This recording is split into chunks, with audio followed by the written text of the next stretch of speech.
On this week's weekly video fishing forecast, we have the latest from the head boats fishing for cod, some jumbo white perch caught on the South Shore, and some real good herring reports from the West. Finally, Fred Golofaro has some tips if you plan on fishing while traveling to the warmer latitudes. All here at thefisherman.com.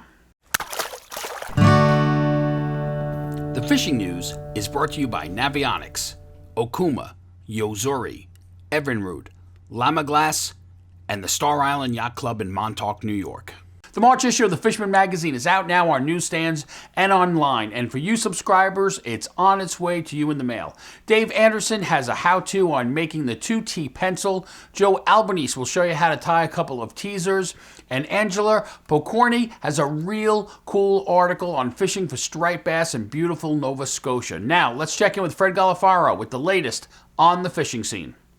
Yeah, Tim, the weather continues to be a major factor. The Viking Fleet, for example, hasn't sailed in over a week. Although the forecast does look good for Saturday, both the Viking 5-star and the Viking Star are planning on sailing that day if you want to get out to Montauk. No recent reports, though, on the fishing, again, because nobody's been out there. Further up the island, Laurel Lee Express, Captain Joe said they did have 52 caught on Sunday, but he called the fishing a tough grind. Saturday was better, 79 caught, up to 13 pounds came aboard. So, I mean, that sounds like pretty decent fishing. However, the boat is done sailing for a while. They're not going to sail again until late in March. Time to get the boat ready and shipshape for the coming season and Coast Guard inspection, all that stuff getting done. The Super Hawk out of Point Lookout, he is back sailing. He's running long-range offshore trips, leaving 3 a.m. in the morning. And again, you can check his website, go to superhawkfishing.com for updated scheduling. But right now he's looking at Friday, Saturday, and Sunday to make those trips. As far as herring go, again, it's all down to the west. We continue to get reports of solid herring action. In fact, one local down there even told me he's never seen so many herring in that area from the Marine Parkway Bridge to Breezy Point. They just packed up in there. So if you're really looking for herring, that is the place you want to go. Go west for herring. We are getting some reports, some good reports of ling in the mud hole. So that's starting to take hold, and that's fishing that should go on well into the spring. So look forward to that. White perch, both Matt from J&J Bait and Tackle and Brian Spreckles, they filed reports and they're both catching some nice perch. In fact, some really nice perch. Brian had one that was just shy of the current state record, and they're fishing local South Shore creeks. And again, you know, access, a lot of guys like to keep it kind of quiet, but if you poke around any tidal creeks near your home, you're likely to find white perch. Focus on the top of the incoming tide and the first of the outgoing. And small jigs, 1/8, 3/16 out jigs tipped with worm is the way to go right now. There's also quite a few bass mixing in with the perch in places like Carmans River and the Connetquot River. And speaking of striped bass, the Red Hook area in Brooklyn at the mouth of the East River, some good bass fishing going on there. And this, again, is all catch and release fishing. The season doesn't open till April 15th. And striped bass are the one species that you can legally target out of season. A couple of events, there are a couple of things you might want to look into this week. We have the World Out Fishing and Outdoor Expo. That's up in SUFFERN, New York, also called the SUFFERN Show by many. That takes place from Thursday through Sunday. We'll be up there. We'll be giving away some Savage baits and also some fish bites. Tonight, actually, if you're free, the Bluefish hearing taking place at Stony Brook University in Endeavor Hall, room 120, and that's 7:30 p.m. We'll be there. If you want to have your say on bluefish management going forward, make it a point to be there. Tim, back to you. Here's a list of some of the party boats that are sailing for cod this winter. Spring will be here soon, and if you're in the market for a quality fishing boat that's affordable, check out a Sea Pro powered by Suzuki. For less than $400 a month, get you into all the action. Visit Cal's Family Boating Center for a test ride today. Now let's see what Paul McCain is up to. Hello, Tim. This weather's been just absolutely fabulous. It's great. A lot of people are getting out fishing. I had a young father and his two sons. They came in. I loaned them some rods, loaned them some waders.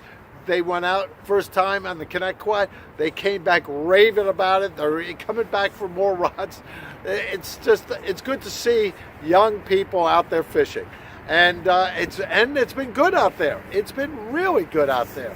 Of course, you have to make a reservation. In my opinion, that's the best thing to do, and to get there early so you get the choice beats. Otherwise, it is a terrific place to go. It's just absolutely gorgeous. Now, in the tidal sections, we still have some white perch around, and people are catching them, and it's been really good.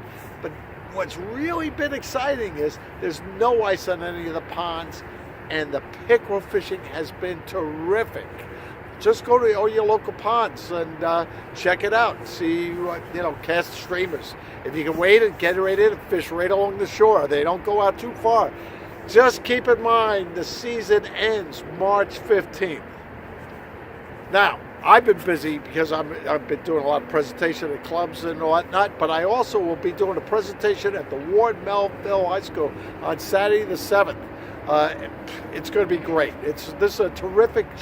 It's mostly saltwater and it's mostly conventional gear, but there'll be a few fly rodding people there, and I will be doing a presentation on fly fishing opportunities here on Long Island.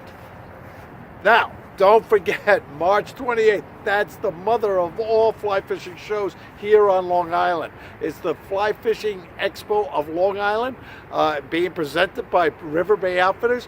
It is going to be a terrific show. $10 admission. Anybody on the 18 and under is admitted free. Great way to get out there. If you have a desire to learn about fly fishing, this is the show to go to. There'll be presentation, there'll be rod manufacturers, you can check out their rods. There'll be vendors that if you can purchase some stuff. And it's just going to be a terrific day. It's going to be on the 28th from 9 to 4. And afterwards, we're going to actually have a movie, just some short fly fishing movies that really pump us up because the season is just around the corner. So, Tidal Lines, everybody. Hope to see you at the shows, and stop in the shop and have a cup of coffee with me. If you're flying south anytime soon to escape this gloomy, wet weather and plan on doing some fishing too, here's Senior Editor Fred Golofaro again with some tips on what to bring. Hey Tim, so many people ask me, they tell me they're going, they might be going to the Bahamas, they might be going to Bermuda, or the Cayman Islands, the Florida Keys, and they want to know what to bring. In a lot of cases, these are not really fishing trips. They're going with the wife or the family, and they're just looking to do a little bit of fishing on the side. Now, you really need very little if it's that kind of a trip. So, anytime you're going to any of these locations, you want to bring at least a light spinning rod, something you can fish. You can wade from shore. You don't have to hire a guide. You can catch barracuda from the shoreline in a lot of these places. There's snapper and grouper if you fish on the bottom. There's, in a lot of cases, tarpon, permit, and bonefish, anywhere from the Keys to any of the islands. So Fred, what size rod and reel should I use, and what line should I have spooled on that reel? And of course, what tackle should I bring with me? Well, when we're talking little rod and reel, basically I'm talking about a 6.5, 7-foot rod, light action. This rod here is a 3-piece travel rod, very easy to tote along. You can break it down and it fits in this little travel case right here. And you want to put a 2500 or 3000 series reel and spool it up with, I go with braid with almost everything. And I would go with 8 or 10 pound test braid. And you'd want to put a leader on also, maybe 20-pound test fluorocarbon leader, and that should cover most situations. As far as the tackle goes, again, keep it simple. A small box like this is all you need, especially if you're just going to be wading a flat or fishing off a dock, a shoreline. A lot of the resorts, there's good fishing right there when you walk out your door. If there's bonefish around, these flathead jigs, definitely bring some of these along. If you can't find them in a local tackle shop up here, you can get them online. You can also bring some plain jig heads along. Plain jig head tipped with shrimp or a piece of conch. A lot of the islands, conch is available. That can work really good. Now, some of these places also have some bigger opportunities for bigger fish. The Florida Keys, for example, fishing around the bridges at night, it is very easy to hook tarpon up to 100 pounds and more fishing from shore, but obviously you don't want to do it with this rod here, but there are all sorts of models available in travel rods. This one right here will handle lures up to 2 ounces. It's much beefier and packs the same as this light action rod. They even have travel surf rods now available, so you can pretty much go as big as you want. With the tarpon, a lot of the same lures that we used up here for striped bass. The swim shads are excellent on tarpon, on snook, and again, not just the Keys, wherever you find those fish. A lot of the islands also have tarpon and snook in addition to the flats fishing. Regular bucktail jigs, up to maybe 1.5 ounces, you'll want to bring a few of those. And swimming plugs, although you definitely want, if you're going to be targeting tarpon and snook, you definitely want to lose the trebles and replace them with single inline hooks. Again, small darters like this work great on tarpon and snook. Other than the fishing gear, any other suggestions what to bring? Other things you should bring along on any of these trips. Sunscreen, of course, is a must. You want to protect yourself. Tropical, subtropical areas, the sun is very bright, and you want to bring a good supply of that. This stream to sea is really good, especially when you're fishing, because it doesn't leave any scent on your hands. And there are some sunscreens that you can turn the fish off if you get it on your lure or bait. So bring along a tube of that. You cannot fish the flats or anywhere down there for that matter without a good pair of polarized glasses. It changes your whole outlook on the fishing world. So you need a good pair of polarized glasses. And as silly as these hats look, they're great in those kind of conditions, those kind of sunny, warm climates. Keep the sun off your neck and your shoulders, and well worth spending a few bucks on one of these hats. Fred, are there any issues getting the gear on a plane? Traveling by air, they have restrictions on any sharp items for carry-on, and that can include hooks on some of the airlines. And I know people will say, well, I've carried lures in my carry-on bag, but it's not worth the risk of having that taken away just as you're boarding your flight. So I suggest you pack that kind of stuff in your check-in bag. You can put reels in a carry-on bag. You can put spools of line, extra line, things like that in your carry-on. But as far as any hooks or lures, I would include those. Keep them in a separate case or bag, and put those in your check-in luggage. You know what, Fred? You forgot to mention a camera. This Olympus camera is perfect for anglers. Waterproof and one-hand operation. This is my choice when traveling. You shouldn't go anywhere without a camera.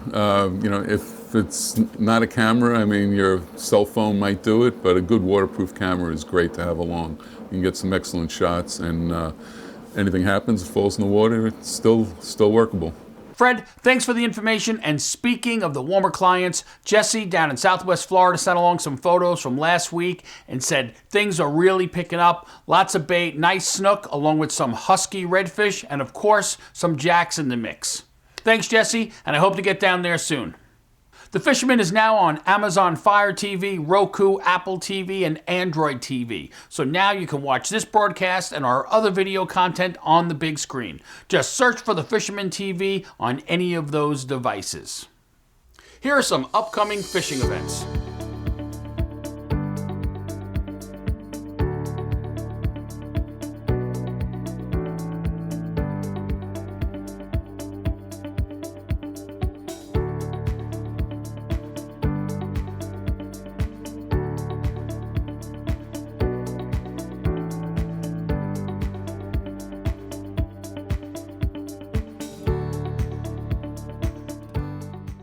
Remember, like our video, subscribe to our YouTube channel, and tap on the bell to be notified instantly when we post a new video on YouTube. And of course, be a subscriber to the Fisherman magazine to be part of the Dreamboat contest. Check out this video's description on YouTube for all the related links and more information. And stop by and see us at the World Fishing and Outdoor Expo in SUFFERN, New York, and pick up your 3R sticker at the Fisherman booth. See you next week right here at thefisherman.com.